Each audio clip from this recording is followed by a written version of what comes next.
In today's video, I'm going to teach you how to open FigJam. If you're new to FigJam, think of it as Figma's collaborative whiteboard where you can brainstorm, map ideas, and work with teammates in real time. We'll keep this simple and clear so you can get to a blank canvas fast. First, open your web browser and head to figma.com. Any modern browser will do, and it helps to be on the latest version for the smoothest experience. Once the homepage loads, you'll see options to log in or get started. If you already have an account, click Log In. If you're brand new, click Get Started and you'll be guided through creating your account.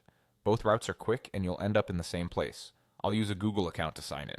Choose the option to continue with Google, then select the Google account you want to use. If your browser asks you to confirm permissions or verify your identity, go ahead and approve those prompts. That's normal and just ensures a secure sign-in. If you manage multiple Google accounts, double check you pick the one associated with your Figma work so everything opens in the right workspace. After you're signed in, you'll land on the Figma dashboard.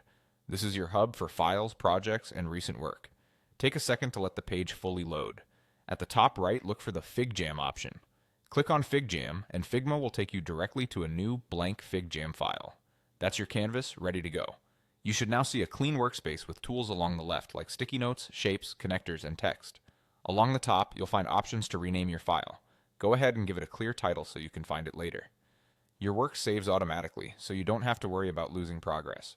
In the bottom corner, you'll find zoom controls to help you navigate as your ideas expand. If you plan to come back often, consider bookmarking figma.com so you can jump straight in next time. And if you don't see the FigJam option for any reason, refresh the page and make sure you're signed in to the correct account. A quick refresh usually resolves loading issues. That's it. You went to figma.com, clicked Login or Get Started, signed in with your Google account, and then clicked FigJam at the upper right to open a blank canvas. You're now ready to start brainstorming, sketching flows, or capturing ideas with your team.